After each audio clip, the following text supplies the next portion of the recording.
Hey, Patriots. Let's look at two very important forms in the classroom today. The first one is your peer evaluation sheet. This is for writing and writing only.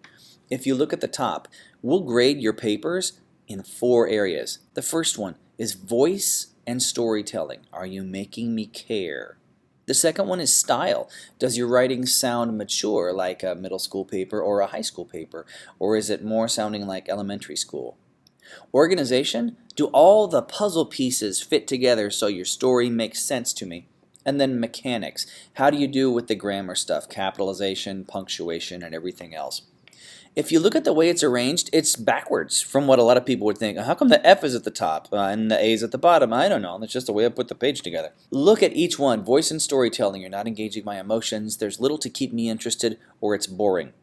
Notice there are no prompts for D. It just says somewhere between F and C.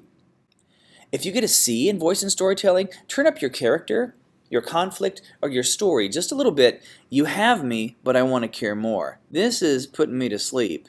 This is not quite as bad. But look for A in storytelling. The feels, I hear your voice, way to keep me interested. If you give something a D or a B, no matter what grade you give it, let's say that you gave your story a C in voice and storytelling. I'm going to highlight the thing that jumps out at me, but I would have you circle the prompt that you think applies to the paper you're grading. If you gave him a B, just draw a little arrow down to the B so I see what the problem is, but you didn't think it was such a big deal to give it a C. You and your partner grade your paper. Then I want you to pick a person from a second group. They grade your paper. Then I want you to pick another person from a third group. They grade your paper. Then, when it's totally finished, I want you to correct all of your mistakes. Then call me over to grade it. So a minimum of 4 people should grade your paper before I do. But please only use one sheet for the peer evaluation page.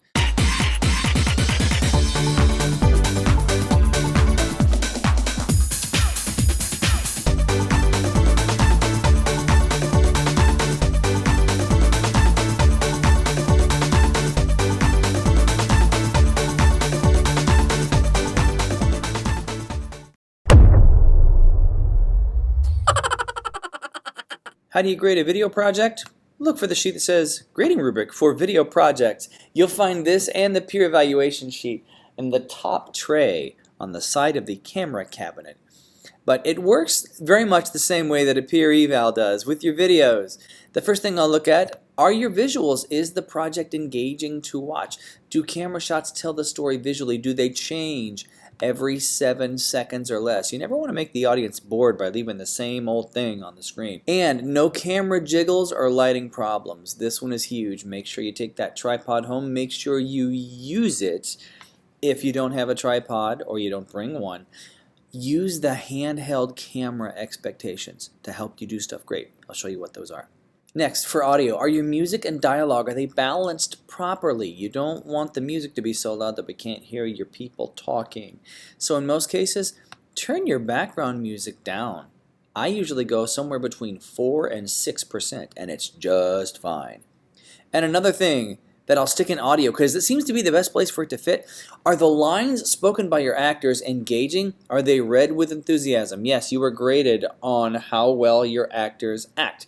The same way when you see a movie with a bunch of boring actors, you think, geez, I'm turning the channel, and you do. You wouldn't watch a boring movie, so don't make one.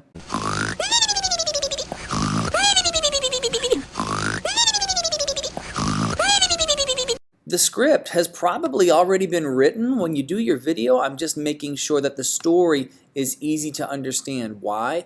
Nothing is missing or left out. A lot of times we only film half of our project because we wait until the last minute and run out of time. Your movie has to have a meaning to a larger audience than just you. It's not just laughter or silliness on the part of the actors or the producers. It's interesting and engaging. If you're the only one that laughs at it because you and your friends are doing goofy things, I probably won't want to stick it up on YouTube. Editing. Do your transitions fit the piece well, and are they the appropriate length? Sports videos move fast. Give me quick transitions. If you use a music video with a slow song, give me slow transitions. Are your shots trimmed properly, and are there no jump cuts or words that have been cut off? The editing should make sense, otherwise it sounds like a ad own conversation.